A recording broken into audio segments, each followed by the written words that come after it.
Yo, my name is Nishant Mishra, and I'm a faculty neurologist at a university in the United States. And today I'm going to talk about from Sanskrit narrative to scientific hypothesis. And I'll use Bhishma Pitama, Bhishma, a very important character in Mahabharata, as a longitudinal case study in neuroscience, medicine, and medical humanities. Everything that I'm expressing in this talk is my own personal opinion. And please forgive me if I commit any error. Please do reach out to me to teach me about any error that I may be committing, either scientifically or from the religious, spiritual standpoint, because that is not my intention. My intention is just to generate some knowledge and also encourage particularly the Sanskrit colleagues, the Sanskritologists, Sanskrit Vidwans, to participate in interdisciplinary science and work with us together so that we can move the field forward and, more importantly, generate some useful knowledge for the future generation. So in short, human societies preserved detailed observations of learning, identity, suffering, aging, wisdom, and death through narrative long before these phenomena became objects of experimental science. Classical Sanskrit literature remains underrepresented in medical humanities and neuroscience, while attempts to connect ancient texts with modern science often alternate between dismissal and anachronistic claims of scientific anticipation. This work proposes a reproducible method for using classical narrative to generate scientifically meaningful questions while preserving philological and historical discipline.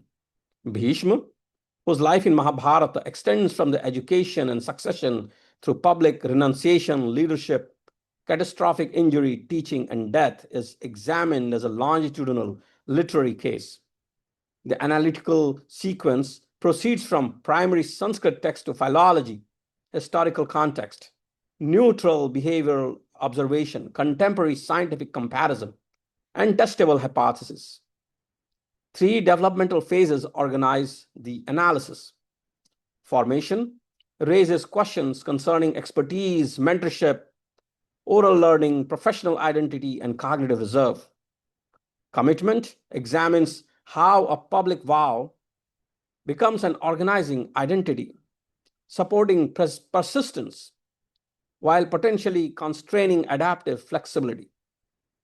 Fulfillment explores personhood after catastrophic injury, pain and meaning, treatment preference, successful aging, sacred recitation, generativity, and end-of-life completion. 5 Sanskrit passages from the arrow-bed sequence are integrated with transliteration, literal and scholarly translation, and explicit verification status. Education and vow passages remain paraphrased pending some audit, which I have done using the Gita Press textbook.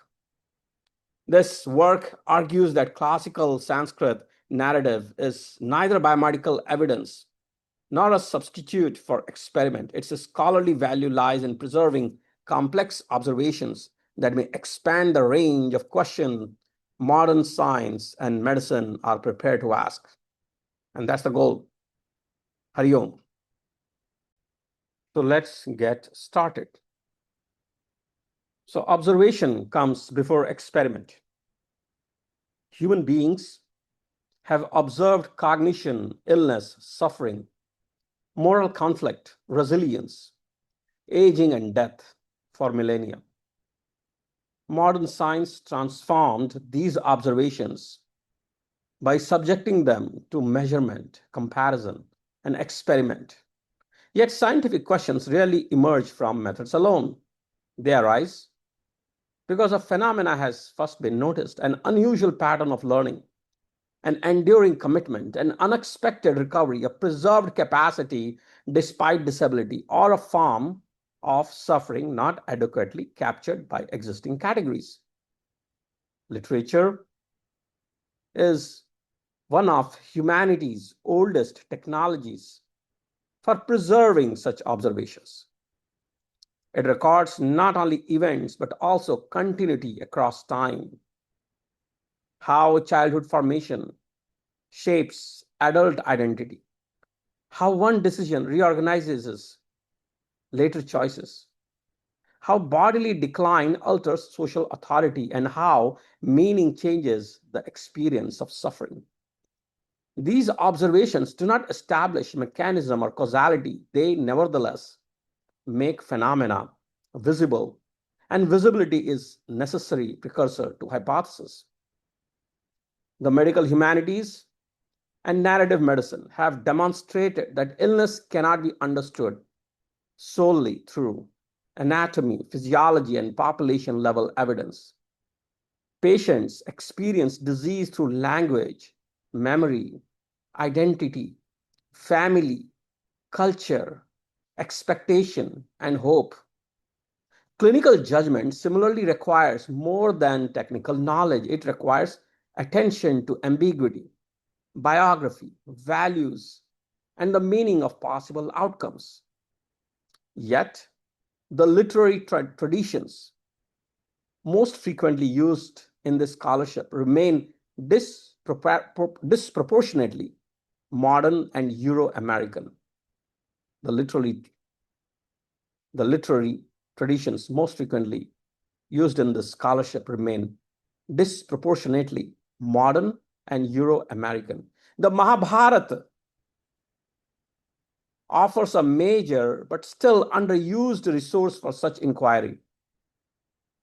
Its narratives examine education, kinship, statecraft, moral responsibility, psychological conflict, violence, disability, grief, aging, and death over multiple generations.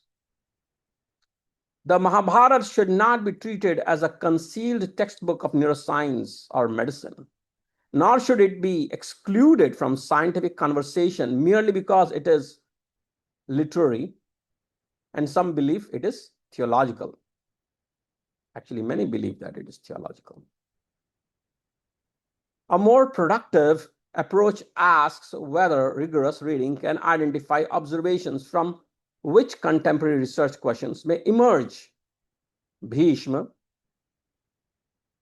is uniquely suited to demonstrate this approach. His narrative extends across almost the full human lifespan. Childhood formation, extensive education, installation as a heir, public renunciation, institutional stewardship, moral conflict, military command, catastrophic injury, prolonged teaching despite injury, sacred recitation, and death. Few literary figures offer comparable longitudinal continuity.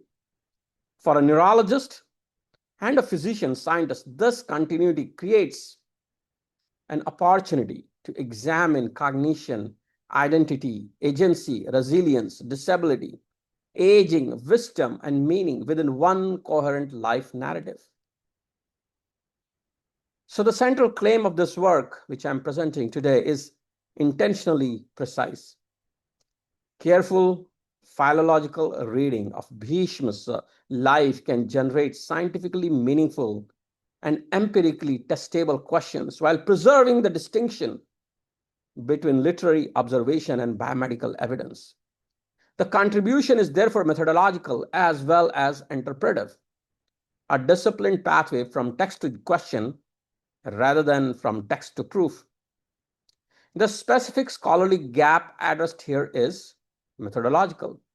Narrative medicine has established the clinical importance of attentive reading, biography, and narrative competence, while medical humanities scholarship has shown how literature can deepen ethical reflection and recognition of lived experience. Cognitive science and medical education, meanwhile, provide increasingly precise constructs for studying, learning, identity, decision-making, aging, and adaptation. What remains insufficiently specified is a reproducible pathway by which a classical narrative may generate empirical questions without being misrepresented as biomedical evidence or mined selectively for apparent scientific anticipation. The present work proposes such a pathway and applies it to Bhishma as a proof of concept longitudinal literary case.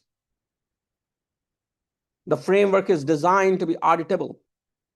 Each proposed comparison should permit a reader to reconstruct the chain from a defined primary passage through philological and historical interpretation to a textually grounded behavioral description, an independently supported modern construct, and a falsifiable research question. Its novelty therefore lies less in asserting that literature and medicine can converse, a well-established position, than in specifying the evidentiary boundaries, sequence, and failure points of that conversation.